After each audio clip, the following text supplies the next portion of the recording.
চিকিৎসকদের আন্দোলন বন্ধ করা এবং তথ্য লোপাটের জন্য বুধবার রাতে আরজি করে হামলা চালিয়েছে দুষ্কৃতীরা। যদি হামলাকারীদের বিরুদ্ধে কঠোর ব্যবস্থা না নেওয়া হয় তাহলে আমরা বাংলা বন্ধ ডাকতে পারি। আরজিকর হামলার ঘটনার প্রতিবাদে বাংলা বন্ধের হুঁশিয়ারি দিলেন বিজেপি রাজ্য সভাপতি সুকান্ত মজুমদার। সুকান্ত বলে, দেখুন, ওই পাশেই বেলগাছিয়া থেকে লোকজন এসে এই কাজ করেছে বলে আমরা আপাতত জানতে পেরেছি, এবং এর পেছনে কাদের ইন্ধন আছে পরিষ্কার বোঝা যাচ্ছে। যারা চায় না যে আন্দোলনটা চলুক তাহলে তাদের ইন্ধন আছে। কারা চায় না যে আন্দোলনটা চলুক? সাধারণ মানুষ তো চাইছে যে আন্দোলন চলুক, যতক্ষণ না পর্যন্ত তদন্ত হয়ে অপরাধীরা গ্রেপ্তার হচ্ছে এবং তারা উপযুক্ত শাস্তি পাচ্ছে।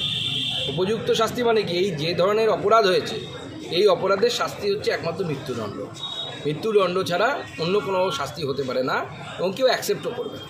এই জঘন্য অপরাধের শাস্তি হওয়া উচিত, এবং এই জঘন্য অপরাধকে যারা ধামাচাপা দেওয়ার চেষ্টা করে হচ্ছে তাদের শাস্তি হওয়া। পুরো প্ল্যানিং করা, পুরো ব্লুপ্রিন্ট করা, না হলে এরকম হবে না। কারণ যারা কালকে হামলা করেছিল তারা শুধু মঞ্চ ভাঙেনি, চেয়ার টেবিল ভাঙেনি, বিভিন্ন ডিপার্টমেন্টে বিভিন্ন বিভাগে গিয়ে ঢুকে যন্ত্রপাতি নষ্ট করেছে।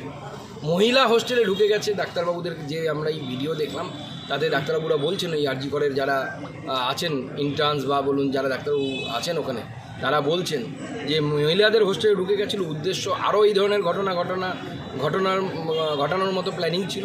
পুরো উদ্দেশ্য প্রণোদিতভাবে ভয় দেখানোর জন্য এটা করা হচ্ছে, যাতে আন্দোলন থেকে যারা ডাক্তারবাবুরা আছেন তারা পিছিয়ে আসে। প্রমাণ লোপাটের জন্যই এটা করা হয়েছে, এবং তার সাথে আন্দোলনকারী যারা আছে তাদেরকে ভয় দেখিয়ে আন্দোলন বন্ধ করার জন্য চেষ্টা করে। যদি সরকার এর সঠিক বন্দোবস্ত না করে, যারা হামলা করেছে তাদের বিরুদ্ধে যদি ব্যবস্থা না নেয়, তাহলে আমরা হয়তো বাংলা বন্ধের দিকেও যেতে পারি।